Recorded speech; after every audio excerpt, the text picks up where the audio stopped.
Bonjour et bienvenue sur Allo fait dodo, le podcast SOS des parents qui vous aide à vous sentir épanoui, reposé et surtout serein dans votre rôle de parent. Du sommeil des tout-petits au sommeil des parents, en passant par le portage, l'allaitement, la motricité, l'alimentation de nos enfants et ses troubles parfois, le chemin des parents est loin d'être un long fleuve tranquille. Les experts du village fait dodo vous aident à dénouer les nœuds du quotidien et à vous sentir plus confiant et apaisé chaque jour. Qu'il s'agisse des professionnels du sommeil, de la nutrition pédiatrique, que nous parlions d'éducation, de naturopathie, de sophrologie ou encore de pratique du yoga et j'en passe. Toutes ces pratiques sont complémentaires et pourront vous aider jour après jour. Un point commun ? Une énorme dose de bienveillance et de parentalité positive. Dans ces épisodes témoignages, nous donnons justement la parole aux parents qui ont suivi des accompagnements, des conférences ou ont bénéficié de consultations des experts du village fait dodo ou de leurs partenaires. Alors il est temps pour moi de vous laisser avec mon ou mes invités du jour pour découvrir leur parcours et l'histoire toujours unique qu'ils souhaitent nous partager. Bonne écoute à toutes et à tous.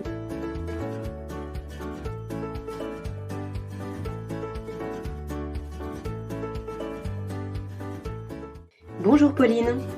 Bonjour. Pauline, bienvenue sur ce nouvel épisode d'Allo fait dodo. C'est un plaisir de vous recevoir. Pauline, vous avez souhaité partager avec nous un petit bout de votre expérience de vie avec votre fils Léo. Léo, très rapidement après sa naissance, il a présenté quelques troubles du sommeil et vous allez nous en dire plus. Alors vous vous êtes dit non, tout de suite, dès le début, on ne va pas se laisser trop emporter par les troubles du sommeil, on va faire quelque chose.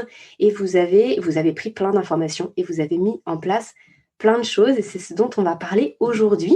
Alors, pour démarrer, Pauline, est-ce que vous pouvez simplement nous dire ce qui se passait exactement avec votre fils et qu'est-ce qui a fait que ça vous a interpellé ? Alors, déjà, merci de me recevoir. Ouais, en fait, dès le départ, je pense qu'à partir de un mois et demi, Léo, il faisait jamais de sieste ou très, très rarement. Et tout le monde autour de nous me disait avant que j'accouche qu'un bébé s'adore, que de toute façon, quand ils sont tout petits, ils font que dormir, ils font des énormes siestes la journée. Et nous, en fait, notre fils, c'était pas du tout le cas. Il y avait rien qui faisait pour qu'il s'endorme. J'essayais la poussette, on me disait de l'emmener en poussette, on me disait de le porter contre moi, on me disait de le mettre dans des petits couffins dans la même pièce que moi. Enfin, en fait, la journée, moi, j'essayais tout. Et puis, il y avait rien de ce qu'on me disait qui fonctionnait. Donc après, la pédiatre me disait que c'était normal, qu'un bébé, comme j'ai accouché très très vite, un bébé pouvait avoir besoin de sa maman. Mais en soi, il n'y a rien qui faisait. Et puis le problème, c'est qu'il dormait pas, mais en plus, il pleurait tout le temps. C'est la question que j'allais vous poser, c'était comment ça se manifestait pour lui finalement ? Est-ce qu'il était simplement juste éveillé ou est-ce que ça le rendait mal finalement ? Ouais, non, c'était un bébé. Enfin, ça se voyait que c'était un bébé qui allait pas bien. Enfin, en fait, il était tout le temps très, très, très crispé. Il était jamais détendu, même contre nous finalement. Il y avait rien qui le calmait. Et puis du coup, lui, en fait, il faisait que pleurer, quoi. Il pleurait toute la journée presque. Et quand vous parlez des siestes, vous parlez de toutes les siestes de la journée, puisque finalement, un tout petit bébé d'un mois, un mois et demi, on parle de sommeil de jour, bien évidemment, mais c'est vrai qu'il passe normalement tout son temps à dormir, donc à la fois le matin, le midi, l'après-midi, finalement, il se réveille uniquement pour manger. Donc ça, c'était comme ça toute la journée, mais Ouais. par contre, la nuit ? Alors, au début, donc toute la journée, de toute façon, quand il s'endormait, allez, 10 minutes, je pense, et encore. Et puis après, la nuit, alors au tout début, ça a été OK. Quand on est rentré de la maternité, on va dire que pendant un mois et demi, un mois, ça a été OK dans le sens qu'il se réveillait 2 fois, on le nourrissait, et puis on le nourrissait dans sa chambre, et puis en gros, il se rendormait après avoir mangé. Donc, en soi, comme un bébé classique, je pense. Donc finalement, il y avait 2-3 réveils par nuit, mais des réveils qui étaient normaux pour un bébé de son âge parce qu'il mangeait. Mmh. Mais après, pareil, par la suite, ça s'est vite détérioré. Je pense que c'est au bout d'un mois, un mois et demi, je dirais un mois et demi, en fait, il a rapidement commencé. En fait, il se réveillait comme d'habitude, mais en fait, on n'arrivait plus à ce qu'il se rendorme derrière. Donc, c'est-à-dire que derrière, en fait, le biberon, il pouvait y avoir encore 1 heure, voire des fois 2 heures de pleurs, sans qu'on sache vraiment pourquoi. Parce qu'au début, on ne savait pas pourquoi il pleurait comme ça, en fait. Et donc là, au bout de 6 semaines, vous vous dites, non, là, il y a un souci, finalement, ça peut pas être normal. Et puis j'imagine que vous deviez être bien fatigué, ne serait-ce que Oui. physiquement, mais aussi nerveusement, d'entendre son bébé pleurer du matin au soir, c'est loin d'être facile. Alors, qu'est-ce que vous avez... Est-ce que déjà, je vous ai pas demandé, est-ce que déjà vous vous étiez renseigné au préalable sur le sommeil de bébé? Est-ce que vous aviez trouvé des formations, des modules, des conférences sur ce sujet, ou c'est à partir de ce moment-là que vous avez commencé vos recherches? Alors non, en fait, du coup, les recherches, j'ai dû les commencer assez tôt, je pense peut-être 1 semaine ou 2 semaines après être sortie de la maternité. Parce qu'avant, en fait, quand j'étais enceinte, j'étais tombée sur l'Instagram de Fedodo, justement, via, je crois, Coucou les girls, qui avait été enceinte et du coup, qui en parlait. Et du coup, je m'étais abonnée. Je m'étais dit, bon, on sait jamais, peut-être que ça me servira. Finalement, heureusement que j'ai fait ça. Et puis, du coup, quand je suis rentrée de la maternité, donc, franchement, très rapidement, au bout d'1 semaine, je voyais qu'il dormait pas la journée. Et j'avais plein de copines qui me disaient que leur bébé avait fait que dormir. Enfin, moi, je me disais, ouais, déjà, c'est bizarre. Moi, je savais qu'apparemment, bébé, j'avais jamais fait de sieste, mais je trouvais ça bizarre aussi. Du coup, je me suis renseignée avec le replay de la box des 0-3 mois de Fedodo. Et puis là, en fait, quand j'ai... Un atelier en ligne, Ouais, c'est ça. d'accord, que vous avez du coup visionné tranquillement chez vous. C'est ça. C'était pas en direct, c'était quelque chose que vous avez acheté Voilà, en exactement. autonomie, pardon. Voilà, et puis du Hmm. coup, ce qui était assez pratique d'ailleurs, parce que comme ça, je pouvais le faire quand j'avais un peu de temps, entre guillemets, enfin, au pire, quand mon mari s'occupait de notre fils, enfin voilà, c'était pas mal parce que je pouvais faire à mon rythme, mais j'étais aussi directement dans le vif du sujet, on va dire. Et du coup, là, avec ça, je me suis dit, voilà, mais un bébé, c'est censé dormir à cet âge-là, genre 18 heures par jour, mais le mien, je sais pas à quel quota il était, mais je sais pas, il devait être à 9 heures, un truc comme ça, 10 heures. Donc là, je me suis dit, ouais, c'est bizarre. Hmm. Et puis après, du coup, comme on a beaucoup de rendez-vous sage-femme, pédiatre à cet âge-là, j'en parlais aux professionnels de santé qui me disaient, mais non, ça va passer, ça va se tasser, etc.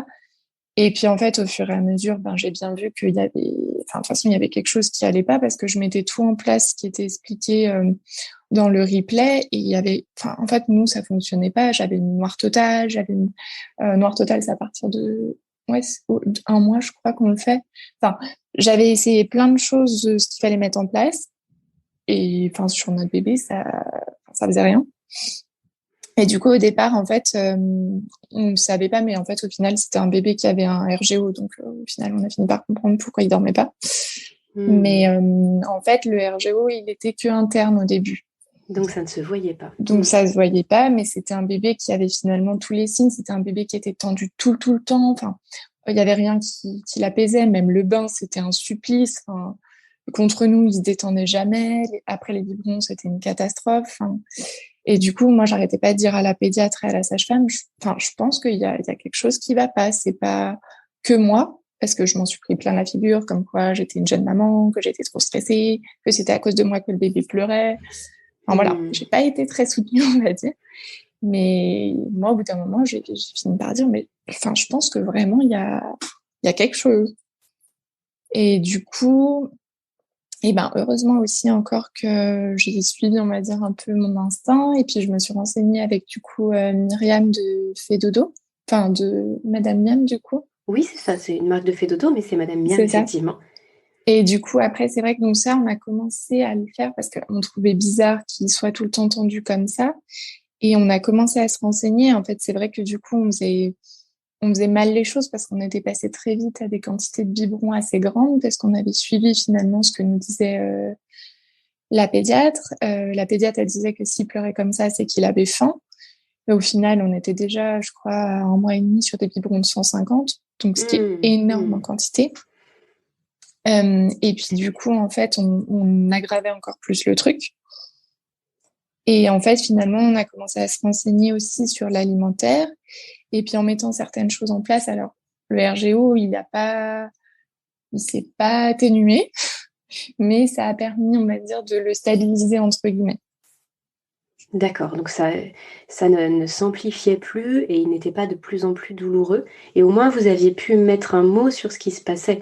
C'est vraiment intéressant ce que vous dites et on peut imaginer du coup la détresse dans laquelle vous étiez pendant toutes ces premières semaines parce que lui, il pleurait en plus de douleur et c'est un pleur qui est différent Intense. et Ouais. oui et comme vous le disiez à très juste titre, c'est vrai bah, en tant que maman, il y a des choses qu'on ressent et vous avez suivi votre instinct et du coup, où vous amenez votre instinct ensuite, pour faire, pour apaiser, votre petit Léo? Alors après, du coup, pour moi, enfin, franchement, ça venait de l'alimentation. La pédiatre, elle a pas voulu me soutenir dans cette voie, je pense, jusqu'à ces 4 mois ou 5 mois, je pense. Donc, du coup, moi, je me suis dit, enfin, franchement, on a tout essayé. Euh, Au bout d'un mois et demi, comme vous dites, ben, on n'en pouvait plus de l'entendre pleurer comme ça. La nuit, c'était pareil, on se reposait plus, du coup, vu que la nuit, c'était Mmh. catastrophique. Et à force, enfin, quand on parle de tout ce qui est risque de bébés secoués et tout, enfin, moi, je comprends tout à fait parce que les gens qui ont des bébés finalement plutôt faciles, entre guillemets, hein, non pas qu'il y ait des bébés difficiles, mais enfin, ils se rendent pas compte que ça peut vraiment arriver vite, je pense. Et du coup, je pense que nous, on en était à un point où on se disait, non, non, mais là, on va finir par faire une connerie avec notre enfant. Donc, du coup, on s'est dit, bon, on va suivre la piste alimentaire. Donc, j'ai fait aussi vérifier tout ce qui était frein de langue, il a fait de l'ostéopathie. Voilà, on a essayé de tout faire. Et puis, quand on a vérifié tout ça, en fait, il restait plus que la solution du lait de riz, parce que c'est un chemin dans lequel la pédiatre voulait pas du tout aller, Et pour quelle raison elle souhaitait pas vous suivre sur cette piste-là? Puisque vous parce aviez qu'elle, elle effectivement déjà essayé estimait, beaucoup de choses. ouais. Alors elle estimait qu'il n'y avait pas de RGO en fait. Mais pourtant, il y avait quand même tous les signes, il se tardait vraiment après les biberons. Enfin, en fait, pour elle, elle estimait que c'était pas du tout un problème alimentaire, que c'était plus un problème, que moi, j'étais pas assez sereine avec lui. En fait, elle pensait vraiment que c'était un truc plutôt relationnel, finalement, on va dire. Mmh. Et elle se rendait pas compte, je pense, à quel point, enfin, à force, on n'en pouvait plus, quoi, qu'on aurait vraiment pu faire peut-être une bêtise avec notre enfant, je pense d'ailleurs. Et du coup, ben moi, à force, donc avec aussi les conseils de Myriam, on avait fait une première consultation aussi avec Evodine chez Fedodo, qui nous avait expliqué ben, tout ce qu'on pouvait faire pour son sommeil, donc notamment par exemple, ben, oui, peut-être le coucher sur le ventre, etc. Et puis après, au bout d'un moment, bah, donc on a suivi ces conseils-là. Donc finalement, c'est un bébé qu'on a fait dormir sur le ventre, hein. Et au final, après ça, au bout de 2 mois de sa vie, ben, il a fait ses nuits. Donc déjà, du moment où il a fait ses nuits, bonheur, parce qu'au moins on se reposait la nuit. Oui, parce qu'effectivement, le manque de sommeil pour les parents, au-delà des pleurs, ça rend fou, le manque de sommeil, Ouais. effectivement. Et tous les parents qui l'ont expérimenté ne peuvent que le comprendre. Euh, Là, par rapport au fait que vous le couchiez sur le ventre, je fais juste une précision qu'effectivement, c'est pas ce qui est recommandé Ouais. par l'Organisation mondiale de la santé aujourd'hui, par rapport à différents critères, mais surtout la mort subite du nourrisson. Mhm. Est-ce que vous aviez utilisé une alarme de Oui. respiration pour vous sécuriser? Parce que c'est vrai que voilà, quand on va à contre-courant sur quelque chose aussi important, j'imagine que ça ne doit pas être facile et que vous aviez Ouais. sécurisé un petit peu tout ça. Alors en fait, oui, parce qu'au début, donc ça c'était avant de jouer un peu, enfin on avait commencé à jouer sur l'alimentaire, mais pas beaucoup. Du coup, ça devait être la première consultation avec Evody, on a dû la faire, je pense, au bout de un peu avant ces 2 mois. Et elle nous avait expliqué, elle nous avait dit, ben voilà, il y a l'option, vu qu'il y a l'air d'avoir un RGO, parce qu'elle aussi, elle pensait à cette piste-là, ben de le faire dormir, par exemple, dans une proclive. Donc, c'est un point incliné, en fait, à 30 degrés pour les bébés qui Mhm. ont des RGO. Donc, déjà, il faut trouver le dispositif qui était en rupture de stock à l'époque. Et puis, après, ben voilà, elle nous avait expliqué tout ce qui était dormir sur le ventre. Et nous, après cette première consultation, on s'était dit non, hors de question, on ne fera jamais dormir sur le ventre. On connaît les risques, surtout que les médecins, les sages-femmes à l'heure actuelle nous disent non, non, hors de question, enfin, on ne fait jamais dormir un bébé sur le ventre. Donc, on a acheté cette proclive. Au final, ça n'a rien changé. Il se débattait dans la proclive, c'était horrible de l'attacher dans ce truc-là. Enfin, c'était une torture limite de le mettre là-dedans. Et puis, en fait, on a des amis qui habitent en Suisse, parce que nous, on est à la frontière de la Suisse, qui ont eu un bébé juste en même temps que nous. Et en fait, les pédiatres en Suisse ont des discours un peu plus modérés, on va dire, sur le couchage des enfants, je crois. Et elle, c'est une personne qui faisait dormir son bébé tout le temps sur le ventre. Et elle m'a dit, écoute, Pauline, franchement, tu devrais quand même essayer. Enfin, ça te coûte rien. Essaye au moins la journée pour ces siestes. Donc, on a commencé par la journée où là, on n'avait pas d'alarme. On le mettait sur une surface très dure dans son parc et puis on le surveillait. Et puis, c'est vrai qu'il a commencé à faire, on va dire, des siestes de, allez, 20 minutes. Donc, c'était mieux que les 10 minutes habituelles. Et puis, il était un peu plus détendu dans son sommeil, on va dire. Et puis après, en fait, on est parti en vacances. Et puis là, on s'est dit, non, mais de toute façon, la nuit, il va falloir le mettre sur le ventre parce que, enfin, on n'y arrive pas. Et donc là, on a pris une alarme, hein, parce que nous, on ne voyait pas le mettre sur le ventre sans alarme. Pour nous, c'était pas cohérent non plus. Donc après, je vais pas vous dire qu'on n'a pas stressé les premières nuits, hein. Mais voilà, après, au final, je crois on l'a mis sur le ventre, je sais pas, la semaine juste avant ces 2 mois. Et en une semaine, en fait, après, il nous a réellement fait ses nuits, quoi. Donc, il a trouvé finalement son pouce en plus sur le ventre. Et au moins, il a dormi. Ouais, il a fait ses nuits au bout de 2 mois de vie, du coup. Donc en fait, là, il y avait vraiment un cocktail pour lui dès le début. Il y avait à la fois ce RGO, il y avait la position dans laquelle il n'arrivait pas à se recentrer, à se sentir comme dans votre ventre, hein, tout simplement, à regrouper ses membres, à trouver son pouce. Donc finalement, il y avait plein de choses. Et oui, on comprend pourquoi les premières semaines ont été compliquées pour lui. Parce C'est qu'il ça. n'arrivait pas à trouver ses repères et en plus, il était douloureux. Et alors, Ouais. par rapport au RGO, finalement, qu'est-ce qu'il en est aujourd'hui, puisque votre petit Léo, il a 8 mois. Donc Ouais. là, ça fait quelques mois maintenant que vous avez mis tout ça en place. Comment ça se Mhm. passe aujourd'hui? Alors, aujourd'hui, on va dire qu'il y a de toute manière toujours un RGO, hein. Mais c'est un RGO qui n'est plus douloureux. Donc, c'est déjà bien. Donc, Euh, malgré la diversification alimentaire, ouais. il a toujours ces Oui. régurgitations. D'accord. Ouais, ouais. Alors du coup, en fait, une fois qu'il a dormi la nuit, donc déjà c'était mieux. Je pense que lui aussi, ça le soulageait finalement, peut-être de pas manger la nuit. Pour autant, il pleurait toujours la journée. C'était très compliqué de lui faire des siestes. Donc, je pense que pour les siestes, on a bataillé jusqu'à ces 4 mois. La pédiatre a voulu beaucoup changer de lait. Un coup, elle a voulu. En fait, c'était ça aussi le problème, c'est que la pédiatre nous changeait tout le temps de lait. Et donc, à ces 4 mois, on avait testé, je sais plus quelle est la marque, je crois que c'est Novalac. Mais bref, elle avait voulu qu'on teste un lait dans lequel il n'y avait pas beaucoup de protéines de lait de vache.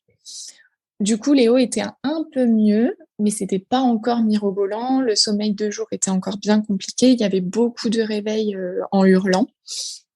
Des siestes encore très courtes. En porte-bébé, ça se passait plutôt bien parce que finalement, il était verticalisé et de toute façon, on avait tout un protocole horrible, hein.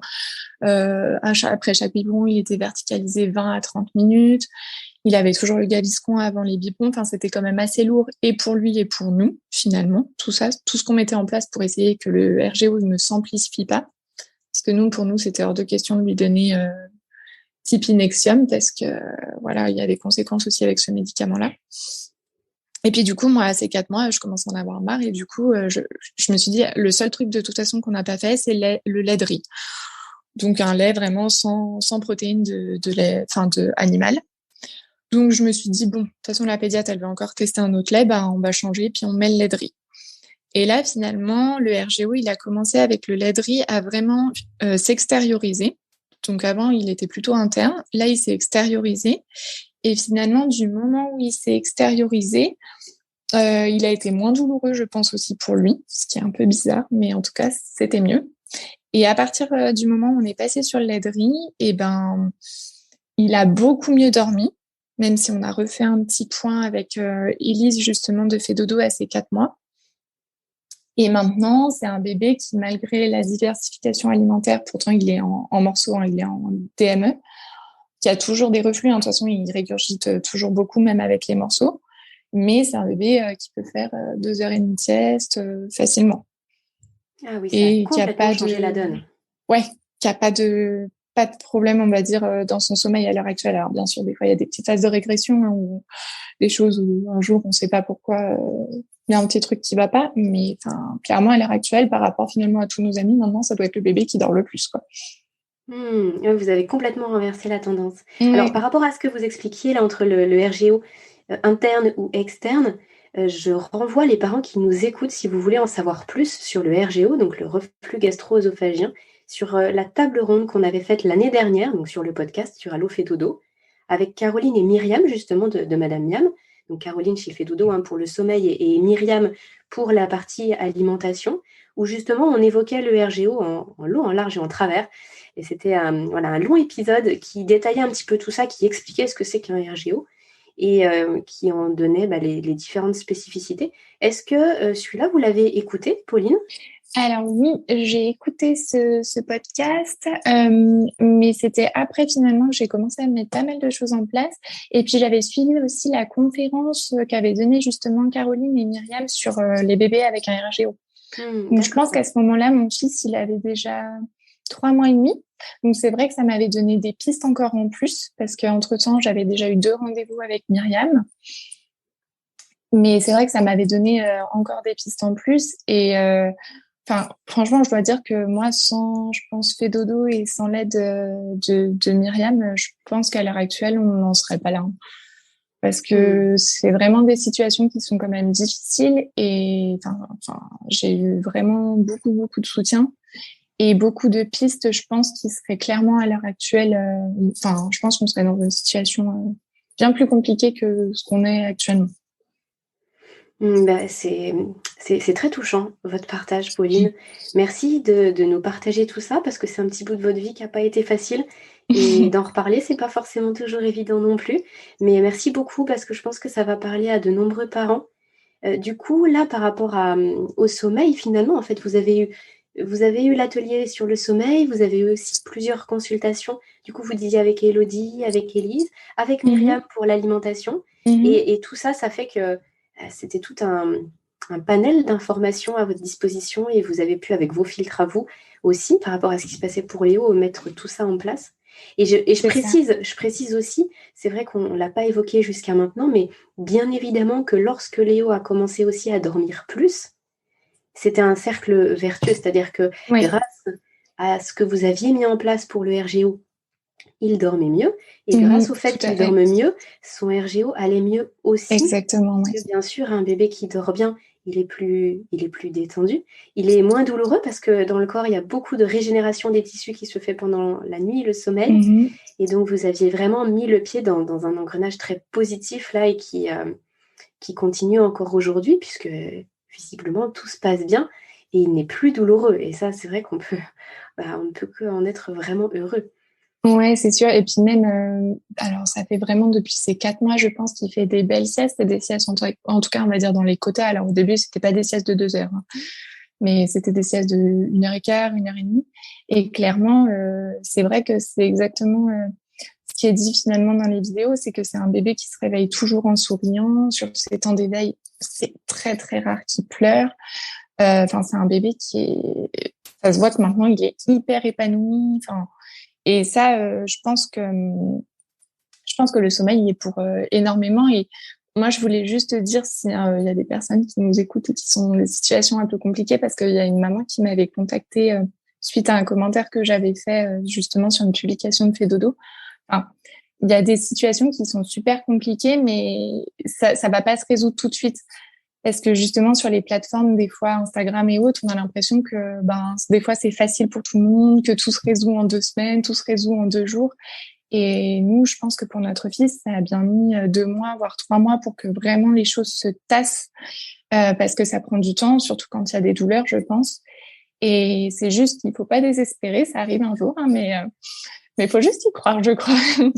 Et puis après, Et puis se faire confiance. Et puis se faire confiance d'après ce que vous disiez. Et je pense que ça, c'est un message fort qu'on peut retenir de votre témoignage, Pauline. C'est que vous avez cru en vous, vous avez été à l'écoute de votre enfant, des signes, et vous n'avez jamais baissé les bras, en fait. Vous avez toujours cherché de nouvelles solutions. Oui, ce qui d'ailleurs des fois exaspérait mon mari, hein, parce que moi je disais mais non, je suis sûre qu'il y a encore un problème, et lui me disait mais non. Et c'est vrai que dans tout ça, c'est vrai que les médecins, je pense qu'à l'heure actuelle, certains médecins, en tout cas, je peux pas, ou certains professionnels de santé pourtant qui sont orientés pour les enfants sont pas bien formés, en tout cas pour tout ce qui est question de sommeil et même alimentation. Je vois, ouais, il y a encore du chemin à parcourir sur certaines choses.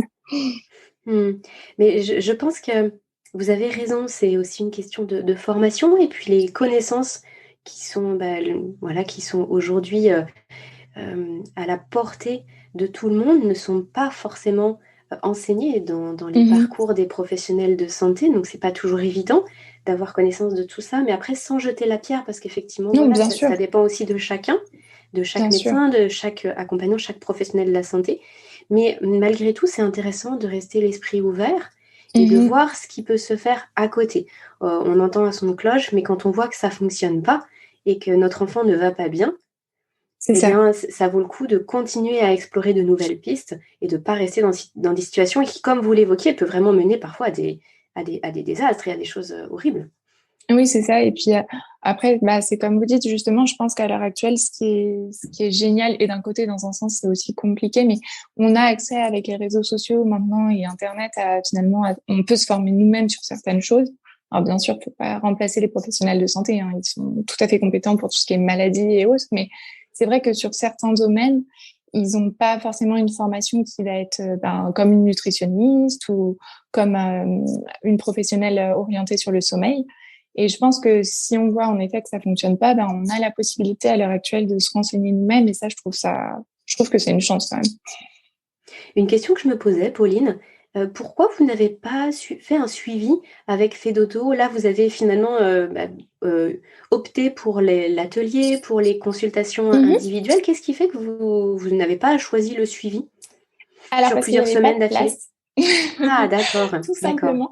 En fait, du coup, j'ai commencé par regarder le replay, puis après, avec le replay de la box 0-3 mois, je voyais bien que ça n'allait pas. J'ai écrit plusieurs fois, puis j'ai pas forcément de réponse parce que je sais que il y a tellement de demandes. On a enfin réussi à avoir une consultation ponctuelle, mais il n'y avait pas de place de toute façon pour un suivi. Et c'est vrai que Elodie, quand on l'avait eu en consultation ponctuelle, elle nous avait dit, tant que le problème alimentaire n'est pas réglé, finalement, on n'arrivera à rien au niveau sommeil. Donc, ça servait pas forcément à quelque chose de faire un accompagnement direct. Et de toute façon, il n'y avait pas de place pour un accompagnement direct. Il fallait attendre encore un mois. Un truc comme ça. Donc, du coup, après, au bout d'un mois, les choses s'étaient un peu tassées. Et finalement, après, quand j'ai eu Élise en consultation, on s'était posé la question, justement, nous, de savoir si on faisait un accompagnement.